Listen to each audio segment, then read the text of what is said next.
C'est un jardin extraordinaire que je vous propose de découvrir, quasi une forêt vierge en plein cœur de Moucron. Ce jardin a été créé il y a une quarantaine d'années par un couple qui, bien avant le succès du bio, avait déjà compris tout l'intérêt des méthodes de culture naturelle. Pas d'engrais, pas de pesticides, un minimum d'intervention humaine, des précurseurs de ce qu'on appelle aujourd'hui la permaculture. Le reportage de Joël Merthe. Derrière cette façade, en plein cœur de Moucron, se cache un jardin extraordinaire.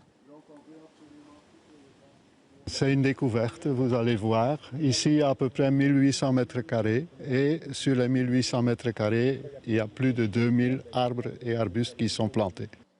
Pommiers, citronniers, poiriers, kiwis, ronces japonaises, nous sommes au cœur d'une véritable jungle fruitière très luxuriante. Certains arbres croulent littéralement sous les fruits. Les arbres se protègent les uns les autres contre les maladies. Ici, il n'y a aucun produit qui a été utilisé, il n'y a aucune maladie à trouver. Délicieux, faut goûter ça. C'est une ronce japonaise. C'est Josine et Gilbert Cardon qui ont un jour eu l'idée de cultiver leur jardin en laissant faire la nature. Des pionniers de la permaculture. Il y a une quarantaine d'années, on commençait à parler du jardinage bio.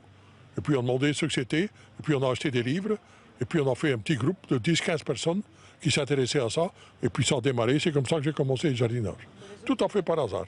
C'est plus nous qu'on est, les chefs, les maîtres, les machins, ce qui ne me plaisait pas d'ailleurs, tous ces mots, tout ça. C'est plutôt un échange avec la nature.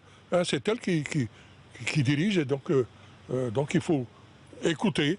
Et donc, au plus qu'on va écouter, au plus qu'on va connaître, au moins on aura de boulot.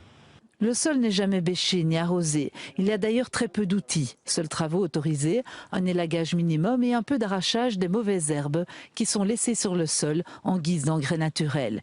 Et puis il y a les légumes qui poussent au pied des arbres. Les semis sont effectués dans les serres avant d'être repiqués dans le jardin. Tout est spontané et toujours à l'écoute de la nature. Et donc, au plus qu'on va écouter, au plus qu'on va connaître, au moins on aura de boulot. Et donc ça, c'est l'idéal pour une bonne société. Je veux dire, le moins de boulot possible et le plus de plaisir possible. C'est ça qu'il faut chercher. Donc c'est ça la permaculture. Donc ça, c'est les tiges de l'année passée. Ça, ce sont les nouvelles tiges avec les fruits qui viendront l'année prochaine.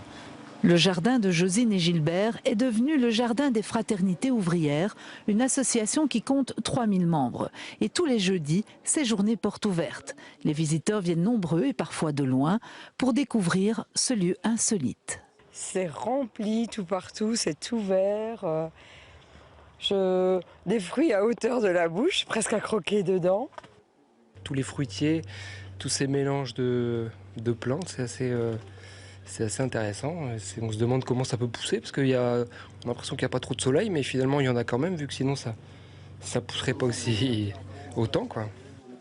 Et puis, il y a la grainothèque, qui compte pas moins de 6500 graines et semences différentes. Une vraie caverne d'Ali Baba pour les jardiniers.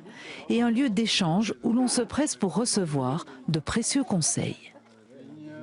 Quand on vient chez Gilbert, il y a je sais pas, 150 variétés de courgettes. Et au début, j'étais un peu perdue, mais il y a toujours des jardiniers pour m'aider à choisir telle ou telle variété, quoi. On apprend toujours, on apprend tout le temps.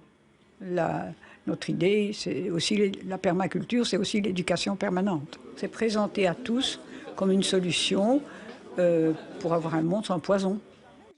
Après 40 ans d'expérience, Josine et Gilbert font encore des découvertes. Et leur jardin évolue constamment, toujours en harmonie avec Dame Nature. Oh, j'adore ça. Oh,